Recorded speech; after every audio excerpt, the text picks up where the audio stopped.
इंतजार कर रही थी। चिड़िया, अब अंधेरा होने वाला है, आगे पहाड़ों वाले जंगल है, हमें आज रात यहीं गुजारनी होगी। वो तो ठीक है तोते भैया, पर हमें कुछ इंतजाम करना होगा, वरना ठंड में दोनों जम जाएंगे। यहाँ पक्का आसपास किसी पक्षी का घर होगा, हमें चलकर उससे मदद मांगनी चाहिए। तो फिर देर किस बात की है, चलिए चलते हैं। उन्हें कुछ दूर जाने पर एक घर दिखाई देता है। वो देखो चिड़िया, किसी पक्षी का घर, चलो वहीं चलते हैं। वो दोनों जाके दरवाजा खटखटाते हैं। कोई है? बाहर आइए। घर में से एक चील निकल कर आती है। कौन हो तुम? तुम्हें तो पहले कभी इस जंगल में नहीं देखा मैंने।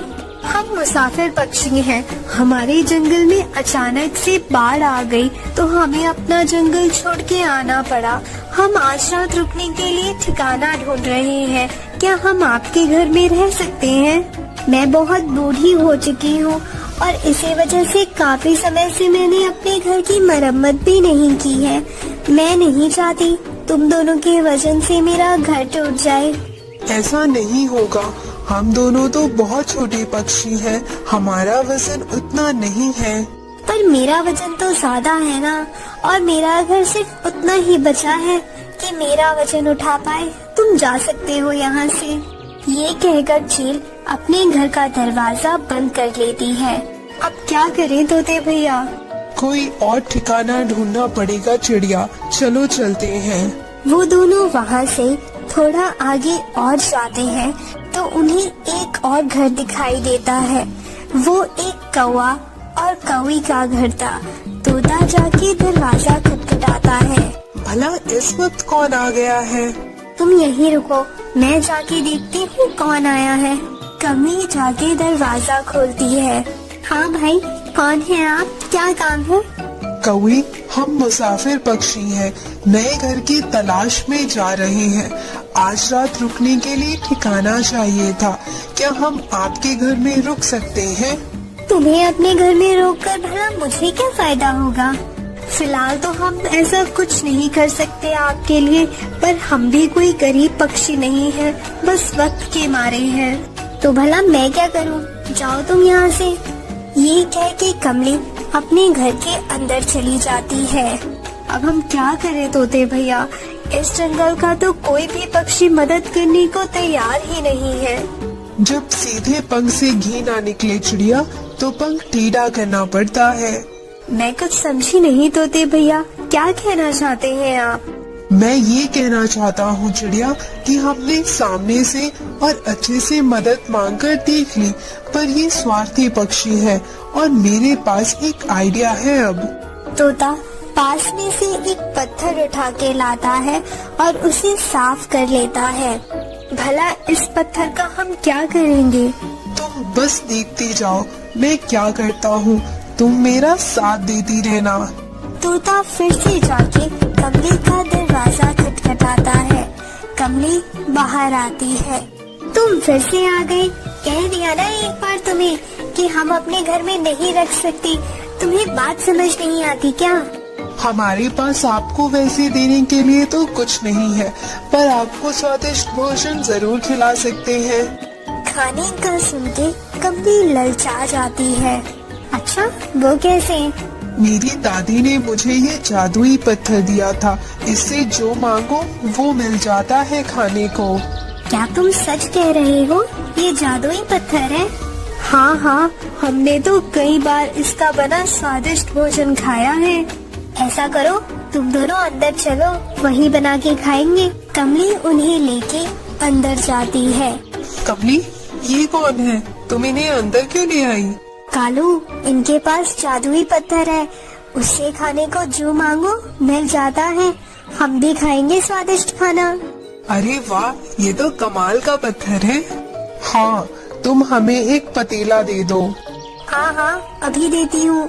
तोता पतीले में पत्थर डाल के उसे चूल्हे पर चढ़ा देता है और सब उसे देख रहे थे। मेरी दादी ने कहा था अगर हम इसमें नमक और पानी डाल दें तो खाना और अच्छा बनता है। क्या थोड़ा नमक और पानी मिलेगा?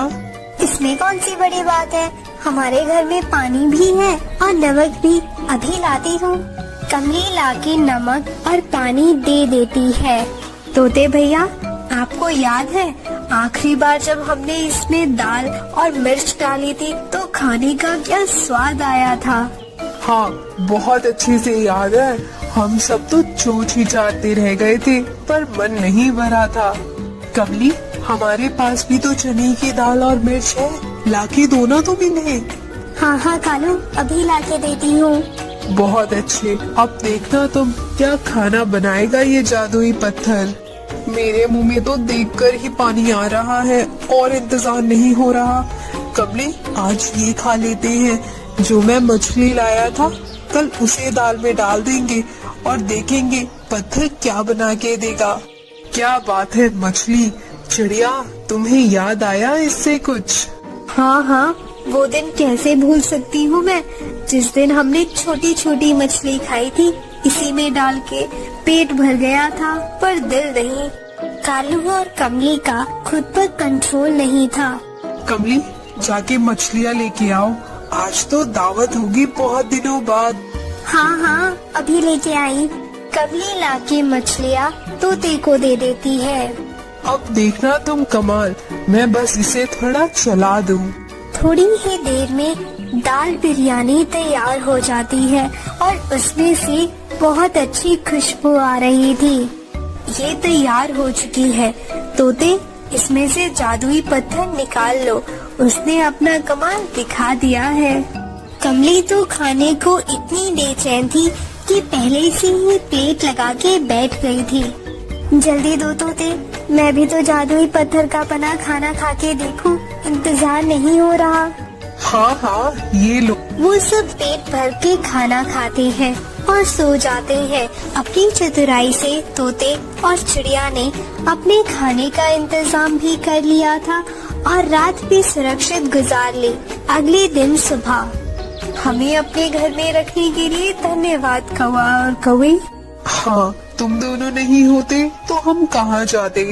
मैं और मेरा पति तो हमेशा ही सबकी मदद करते हैं, भला इसमें धन्यवाद कैसा। तुमने जो हमारे लिए किया उसके बदले हम तुम्हें अपना ये जादुई पत्थर देना चाहते हैं। तुम इसे रख लो और इससे स्वादिष्ट स्वादिष्ट भोजन खाना। क्या तुम सच कह रहे हो? ये जादुई पत्थर हमारे पास रहेगा? हाँ हाँ बिल्कुल, हम इतना तो कर ही सकते हैं तुम्हारे लिए। और रेसिपी याद रखना। हाँ हाँ, सब याद है मुझे, मैं तो बहुत तेज हूँ। तोता और चिड़िया वो पत्थर उन्हें देके वहाँ से चले जाते हैं। थोड़ा दूर उड़ने के बाद तोता नीचे उतरता है। क्या हुआ तोते भैया, अब क्या रह गया? तभी तोता एक और पत्थर लेके आता है। अभी पत्थर क्यों लाए हो तोते भैया? ल्यूसी, क्या पता आगे कोई और लालची और बेअकल पक्षी मिल जाए तो ये जादुई पत्थर काम आएगा ना। ऐसे कह के वो दोनों हंसते हैं और वहाँ से आगे अपना सफर। चिड़िया भोजन की तलाश में जंगल में बैठी हुई थी और बारिश भी बहुत तेज हो रही थी। तभी रानो की नजर काली काली एक चीज पर पड़ती है। जब रानो उस काली सी चीज के पास आती है तो देखती है कि वो तो एक कौवा था जो कि घायल अवस्था में पेड़ से बंधा हुआ था। मुझे बचा लो चिड़िया, मुझे मरने से बचा लो। कौवे, आपको ऐसे किसने घायल अवस्था में इस पेड़ से बांध दिया है? वो उल्लुओं ने मुझे बहुत मारा और मेरे सारे पैसे लेकर भाग गए और मुझे इस पेड़ से बांध गए। बहुत दुष्ट थे वो सब। तुम्हारे पैसे भी छीन कर ले गए, फिर तुम्हें उन्होंने इस पेड़ से क्यों बांध दिया? वो मुझे इसलिए यहाँ बांध गए ताकि मैं यहाँ तड़प तड़प कर मर जाऊं और किसी को कोई बात ना बता पाऊं। कौवे, मैं तुम्हें अपने घर ले जाती हूँ और जब तक तुम ठीक ना हो जाओ तुम मेरे घर रहना। फिर चिड़िया कालू कौवे को उठाकर उसे अपने घर ले आती है और उसकी मरहम पट्टी कर देती है।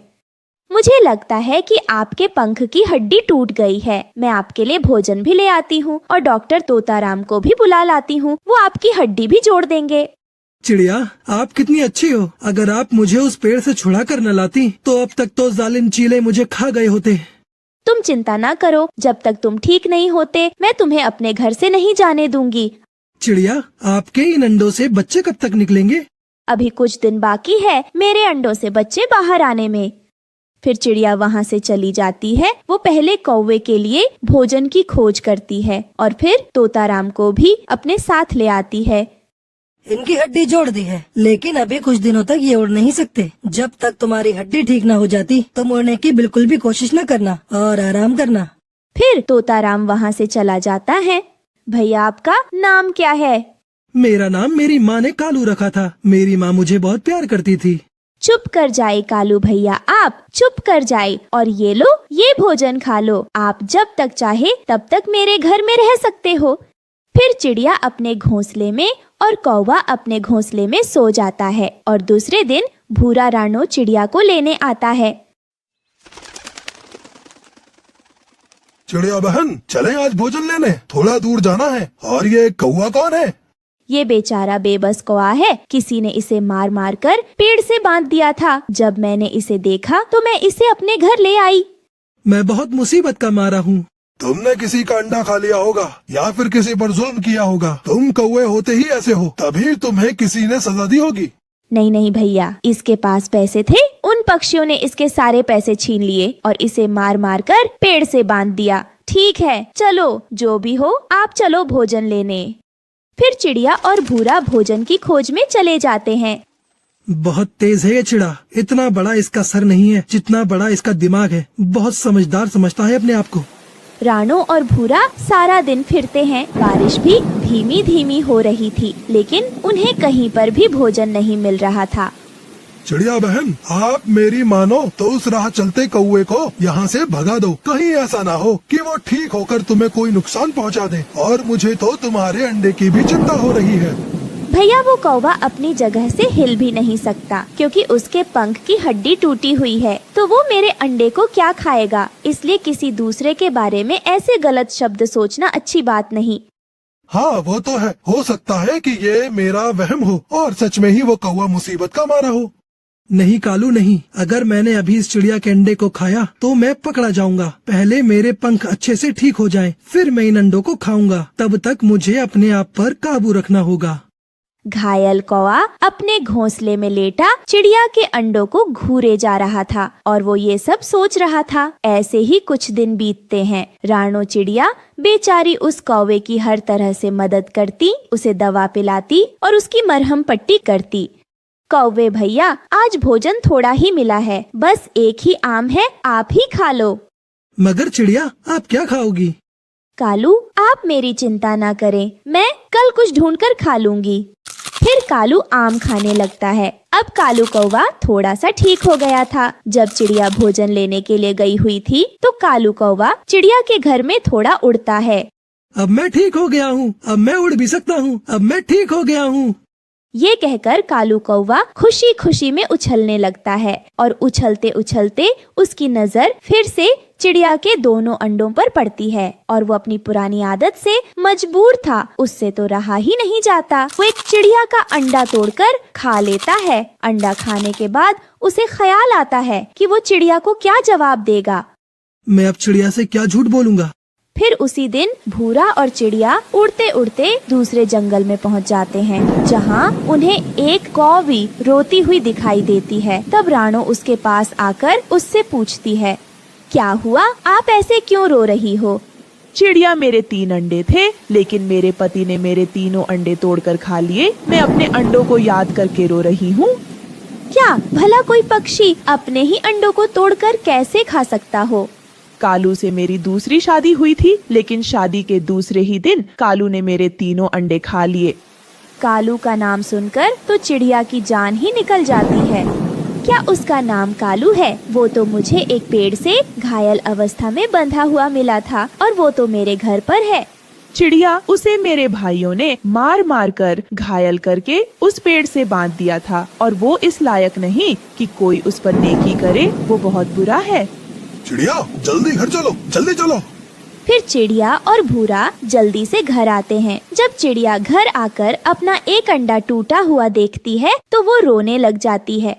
चिड़िया, तुम मुझे गलत ना समझना। वो क्या है ना, मैं उठकर बैठने की कोशिश कर रहा था कि तभी मैं तुम्हारे इन अंडों पर गिर गया, जिस वजह से तुम्हारा एक अंडा टूट गया। मैं न कहता था कि ये कौवा मुझे शक्ल से दुष्ट लगता है। ये कहकर चिड़िया और भूरा उस कौवे को बहुत मारते हैं। वो दोनों उसे इतना मारते हैं कि उसका पंख फिर से तोड़ देते हैं और फिर चिड़िया उसे फिर से उसी पेड़ से बांध जाती है। अब मैं यहाँ से कैसे बचूंगा? बारिश भी आने वाली है। तभी जोरों की बारिश होती है और शिकारी चील शिकार की तलाश में निकलते हैं और कालू कौवा को मार कर कहा जाते हैं।